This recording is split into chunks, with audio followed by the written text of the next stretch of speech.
Bom, pessoal, boa noite. A gente já tá um tempinho sem poder. Eu tô um tempinho sem gravar o vídeo, mas agora a gente vai voltar para continuar esse assunto do conteúdo da nossa disciplina. Então, a gente vai entrar agora na questão dos sentidos, que eles são divididos em sentidos gerais e sentidos especiais, mas o conteúdo relativo a hoje vai ser tratado acerca dos sentidos gerais.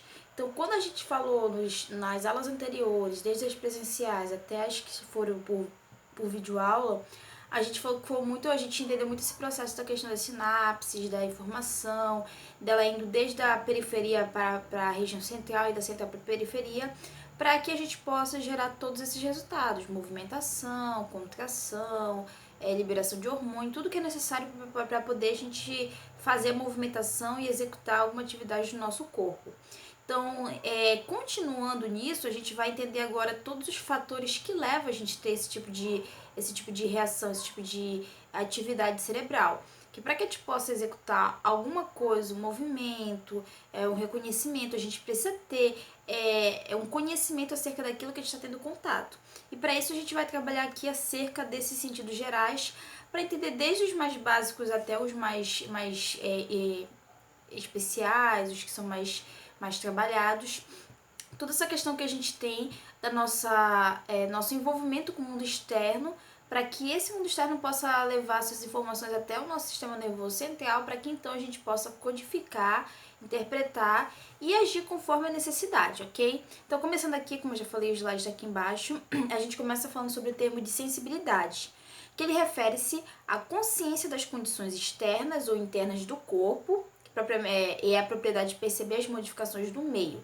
Então, quando eu tenho essa sensibilidade, eu posso ter a noção, por exemplo, se aqui do lado de se o ambiente onde eu estou, ele é quente, ele é abafado, ele é frio, ele é aberto, ele é fechado, então eu tenho essa noção de como é que é esse ambiente que eu estou, assim como sentindo suas alterações, assim como também internamente. Então a gente conhece o nosso corpo, a gente sabe quando ele não está bem, quando tem uma dor, quando tem uma certa fraqueza, uma certa sensibilidade. Então, todos os fatores que me fazem ter noção de mudanças do que é normal para o que não é, eu vou ter com base nessa sensibilidade. Então, eu tenho o limiar do normal para poder entender, compreender todos esses fatores, tanto internos quanto externos. E quando ele passa desse limiar, ele vai para uma situação que é diferenciada, que já não é tão comum, a gente vai conseguir ter essa noção e compreender para que então nosso corpo ele possa fazer as mudanças necessárias para que a gente possa atuar diante dessa situação diferenciada. Para que uma sensação, que é a impressão física causada, ocorra, quatro condições devem ser feitas. Então, para a gente poder ter essa sensação, né, propriamente dita, interpretada, ter consciência dela, a gente vai passar por quatro condições que vão nos dar noção para entendê-la de fato. Então, a primeira, deve ocorrer um estímulo ou alteração no meio ambiente que seja capaz de ativar certos sensitivos sensoriais, né? Então, como a gente falou, desde da questão do sistema nervoso, a gente trabalha com neurônios sensitivos, com neurônios motores, que para que a gente possa agir, para que eu possa fazer o movimento, eu tenho que ter um estímulo. Então, se eu sei que eu preciso pular para um certo degrau, pular uma certa altura, eu vou ter que avaliar aquele ambiente, aquela situação, e aí eu vou ter essa noção para poder executar. Então, primeiro me vem essa informação externa, né, que eu preciso fazer esse esforço, essa sensibilidade no reconhecimento desse ambiente para levar essas informações para o sistema nervoso central, para que então os neurônios motores possam atuar para que eu execute aquela atividade. Então a gente tem que ter um estímulo pela percepção, pelo reconhecimento do ambiente, que ele vai fazer com que esses neurônios sensitivos eles possam já ter essa propriedade de levar essa informação.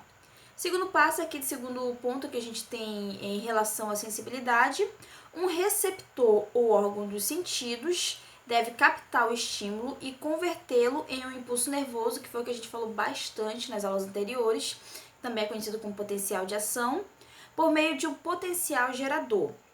O receptor é uma estrutura nervosa especializada que é extremamente sensível aos sentidos internos e externos. Então a gente localizou, viu que tem algo diferenciado, a gente vai precisar ter um receptor para que então ele consiga fazer com que aquela necessidade de executar aquela atividade gere impulsos nervosos, para que então a gente tenha todo aquele processo que a gente falou nas aulas anteriores.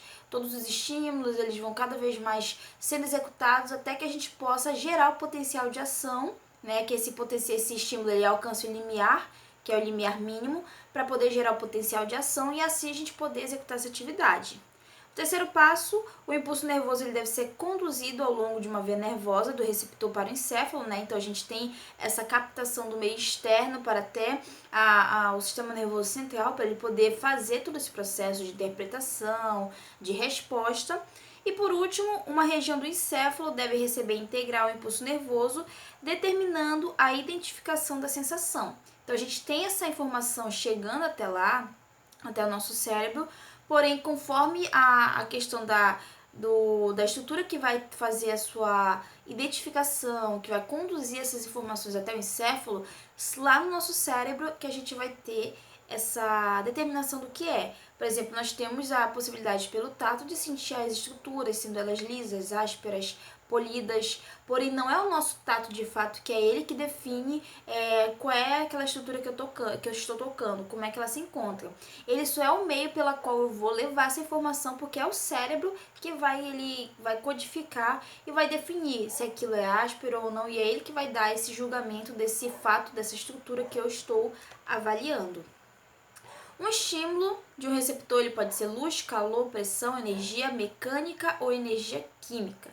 Então a gente tem muitos estímulos que eles vão ser levados para o sistema nervoso e lá eles vão ser interpretados.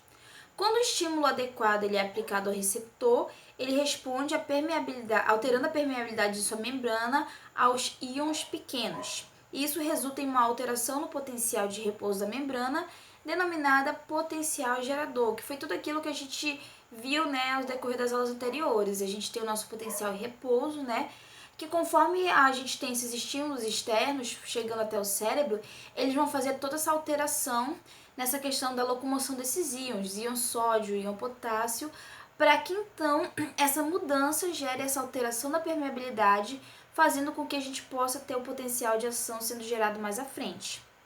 Quando o potencial gerador atinge um nível limiar, inicia o impulso nervoso que é transmitido ao longo da fibra nervosa.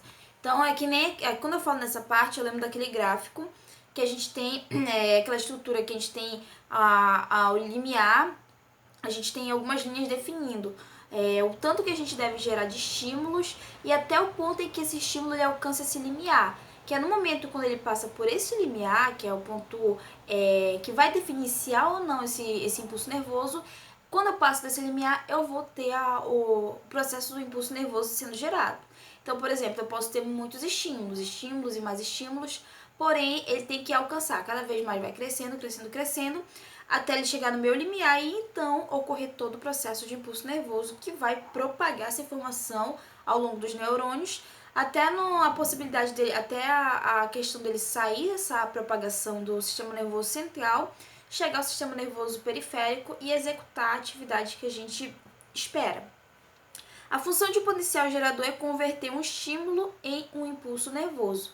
Então, nosso estímulo a gente vai sendo captado pelo meio externo, né? Nossas mãos, nossos olhos, nossos ouvidos, nosso nariz, ele vai captar essa informação, ele vai gerar esse estímulo e com isso, conforme esse estímulo for cada vez mais aumentando, crescendo, chegar no meu limiar, ele vai gerar o potencial de ação, que é daí que a gente vai ter toda a codificação e a execução de atividades.